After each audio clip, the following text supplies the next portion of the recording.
ఎప్పుడూ non veg అయినా అప్పుడప్పుడు వెజ్ తినండి. ఆరోగ్యం కాపాడుకోవాలి కదా మరి. అబ్బా! వెజ్జా అనే వాళ్ళ కోసం వెజ్‌లో కూడా చికెన్ తినిపించే టేస్ట్‌ని అయితే చూపించేద్దామా? వెజ్ లివర్ ఫ్రై ఒక్కసారి ట్రై చేయండి. అస్సలు ఫిదా అయిపోతారు. Welcome to Anu foods. నేను మీ అనుష. నా ఛానల్‌ని ఫస్ట్ టైం చూసినట్లయితే ప్లీజ్ సబ్స్క్రైబ్. ముందుగా తోటకూరని చక్కగా నీట్‌గా కడిగేసుకోండి. బాగా కడిగిన తర్వాత ఒక కడాయి తీసేసుకొని అందులో కొంచెం వాటర్ పోసుకొని తోటకూర కూడా వేసుకొని ఒక 2 పచ్చిమిరపకాయలు వేసి మెత్తగా ఉడికేంత వరకు ఉడికించుకోండి. బాగా ఉడికిపోయిన తర్వాత మిక్సీ జార్లో వేసేసుకొని మెత్తగా పేస్ట్లా చేసేసేయండి. తర్వాత అందులో కొంచెం సాల్టు, కొంచెం శనగపిండి కూడా వేసేసుకొని చక్కగా కలిపేసుకోవాలి. మీకు ఇంకా గట్టిగా కావాలంటే ఇంకా కొంచెం ముద్ద ఎక్కువగానే వేయాలి. అంటే శనగపిండి కొంచెం ఎక్కువ వేయాలన్నమాట.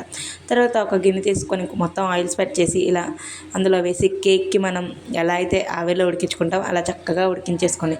ఇలా ముక్కలన్నింటినీ ముక్కల్లా కట్ చేసేసుకొని కొంచెం ఆయిల్ తీసేసుకొని అందులో ఈ ముక్కల్ని వేసుకొని చక్కగా వేయించేసుకొని పక్కన పెట్టేసుకోండి. తర్వాత కొంచెం ఆయిల్ వేసేసుకొని దాంట్లో కొంచెం ఉల్లిపాయలు, కొంచెం అల్లం వెల్లుల్లి పేస్ట్, ఒక 2, 3 టమాటాలు ప్యూరీ చేసి బాగా కలుపుకోండి.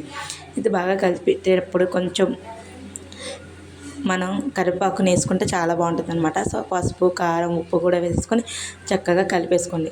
ఇది బాగా కలిసిన తర్వాత ఇందాక మనం పక్కన పెట్టేసుకున్న తోటకూర లివర్ని కూడా ఇందులో వేసేసుకొని చక్కగా కలిపేసుకోండి. ఇది దగ్గరికి అయిన తర్వాత దించేసుకుంటే ఎంతో టేస్టీ అయిన తోటకూర లివర్ ఫ్రై అయితే రెడీ. టేస్ట్ అయితే అదిరిపోయింది. ఒక్కసారి ట్రై చేసేయండి.